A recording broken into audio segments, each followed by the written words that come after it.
করছি, কিন্তু নড়িয়া থানার যে ওসি বাহার মিয়া উনি এখনো পর্যন্ত কোনো স্টেপ নাই। উনি আমাদের কোনো মামলা নেয় নাই। উনি বলছে কোনো মামলা দিবে না, রিপোর্ট না আসা পর্যন্ত কোনো মামলা নিবে না। ওনাকে এত রিকোয়েস্ট করা হয়েছে, আমরা 2 দিন পর্যন্ত তার পায়ে হাত জোর করে বসে পড়েছিলাম। সে আমাদের কোনো মামলা নেয় নাই। সে গতকাল বিকাল 5টায় সে নিজে সাজাইছে, মামলা সাজাইয়া আত্মহত্যা প্ররোচনা মামলা দিছে। কেন? আমার বোনকে আত্মহত্যা করছে। আমার বোন দাঁড়িয়ে কলেজে প্রথম বর্ষের শিক্ষার্থী তানজিলা আক্তার, আমার ছোট বোন। গত 23 তারিখ রাত 10টায় আমার বোনকে ওর মাদকাসক্ত স্বামী, ওর মাদক ব্যবসায়ী শ্বশুর, ওর শাশুড়ি নির্মম ভাবে হত্যা করে আমার বোনকে খুন করছে। মারধর করে আমার বোনকে খুন করা হয়েছে। আমার বোনকে খুন করে তারা পরিকল্পিতভাবে খুন করে তারা এটাকে আত্মহত্যা বলে চালিয়ে দেওয়ার জন্য চেষ্টা করেছে।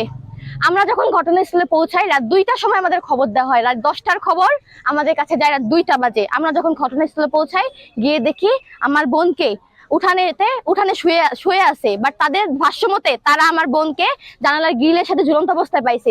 যদি আমার বোন আত্মহত্যা করে থাকে তাহলে তারা পুলিশের জন্য কেন অপেক্ষা করলো না? তারা কেন পুলিশ খবর না দিয়ে আমার বোনকে ওইখান থেকে নামালো? পুলিশ যারা ঘটনাস্থলে গিয়েছে তারাও গিয়ে কিন্তু আমার বোনকে ওইখানে ঝুলন্ত অবস্থায় পায় নাই।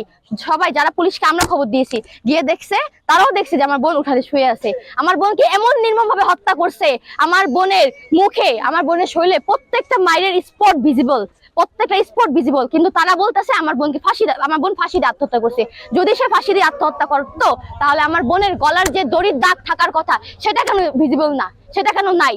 সকল স্পট আছে, নাকের স্পট, গলায় যদি কেউ দড়ি দেয় তাহলে কি নাকের স্পট হয়? কপাল কি ফেটে যায়? বুকে কি আঘাতের চিহ্ন থাকে? থাকে না।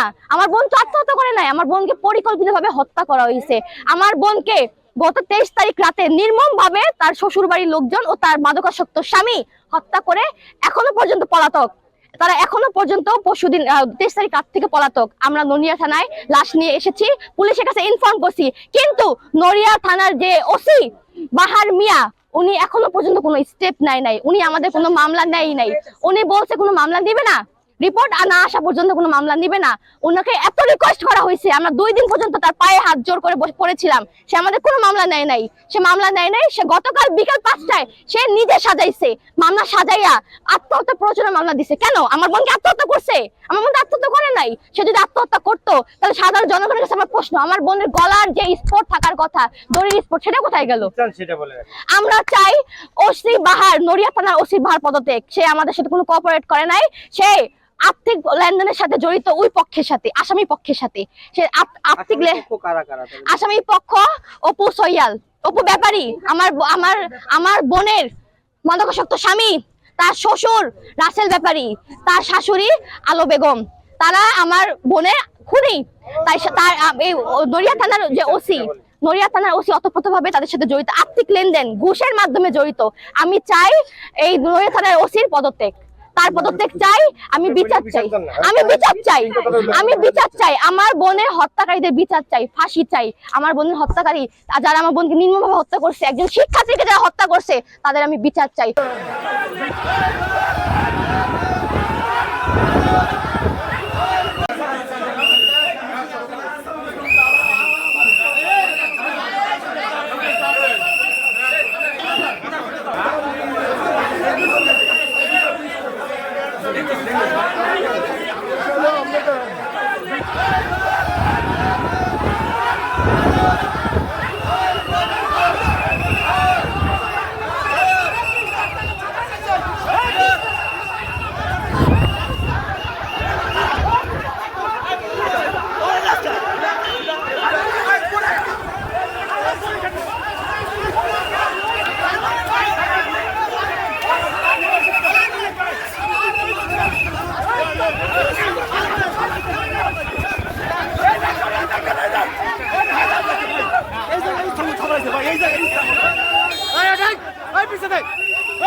পুলিশের টাকার পর থেকে আইলো কি লিগা?